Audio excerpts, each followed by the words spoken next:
आपण मैंने समस्ते जानी थे कि 2014 मसीह आमर माननीय प्रधानमंत्री श्री नरेंद्र मोदी अध्यक्षत जो कमिटी करा जून 21 तारीख दिन जो आंतर्जातिक योग दिवस पालन कर स्थिर कराई प्रति वर्ष आम कर आसुचु एवं यही वर्ष ओडिशा सरकार निर्देश प्रकार आमर समस्त पंचायत रे आमर पीआरए मेंबर्स ऑफिस स्टाफ को लेकिन प्रत्येक पंचायत आज योग दिवस पालन कराई सहित आमर ब्लॉक प्रशासन आज ब्लॉक प्रांगण रे योग दिवस करुच्ची एठी आमर समस्त अंगनवाड़ी दीदी आशा दीदी आमर पाखर जो अच्छा स्कूल पिला माने से माने पार्टिसिपेट करथिले ता सहित कोडिंगा कॉलेज करचामाल कॉलेज पिला माने आछंती आमर ब्लॉक रो स्टाफ माने प्रेजेंट अछंती आमर योग गुरु अछंती आम अंचल समस्त मान्यगण्य व्यक्ति आज एठारे पार्टिसिपेट करथिले मु आशा करुच्ची कि आमर ओडिशा सरकार जो आशा रही जो आकांक्षा रही कि योग करने द्वारा आम देशर युव समाज आम ओडिशार युव समाज एक सशक्त हो पार आत्मनिर्भरशील हो पार भल भाव अचिवमेंट हो पार एवं आज जो ब्लॉक प्रशासन तरफ जो आयोजन कराई बहुत भल भाव आयोजन कराई समस्ते बहुत भल से पार्टिसिपेट कले से आमर अंचल जनसाधारण को बहुत बहुत धन्यवाद देवी। 2014 मसीह यशस्वी प्रधानमंत्री नरेंद्र मोदी प्रधानमंत्री दायित्व ग्रहण कला परे जो आमर भारत वर्षर योग अच्छी ये योग को सारा विश्व में पहुँचाइबा से विश्व समुदाय को आग्रह करथिले एवं तांकर अनुरोध रक्षा करी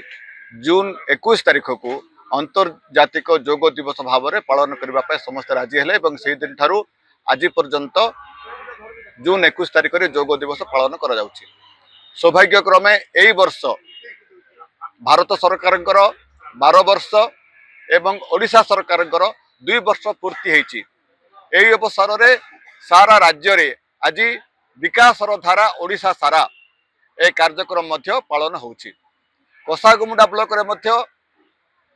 ए ब्लॉक रो गोष्ठी उन्नयन अधिकारी श्री आशीष रंजन त्रिपाठी नेतृत्व रे आमर एठी विकासर धारा ओडिशा सारा कार्यक्रम आमर उद्घाटन हो जाइछि। गोटे दिन आमर जनजातीय समावेश एवं तापरे कृषक मानकर समावेश एवं आज अंतरराष्ट्रीय योग दिवस रे युव समावेश मध्य अछि। आज योग दिवस रे आमर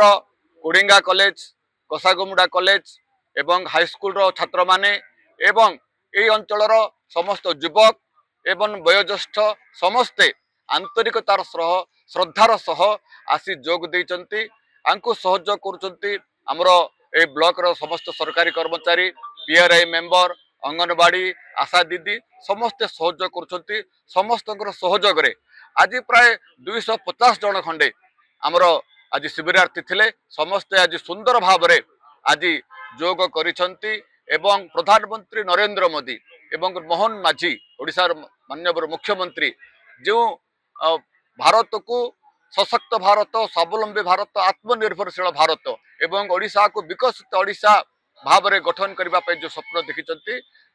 जदि युव समाज आमर बलिष्ठ हे नहीं युव समाज जदि पथभ्रष्ट हे ताहले विकसित ओडिशा गठन कि समृद्ध ओडिशा गठन हम नहीं तेमको युव समाज को एबठारु तैयारी करने युव समाज को सुस्थ समाज गठन करने आज जो योगर निहाती आवश्यक अच्छी एवं आज योग दिवस रे समस्ते अकुंठ चित्त साहाय्य सहयोग कर समस्त को बहुत बहुत धन्यवाद एवं अभिनंदन जनाऊँ।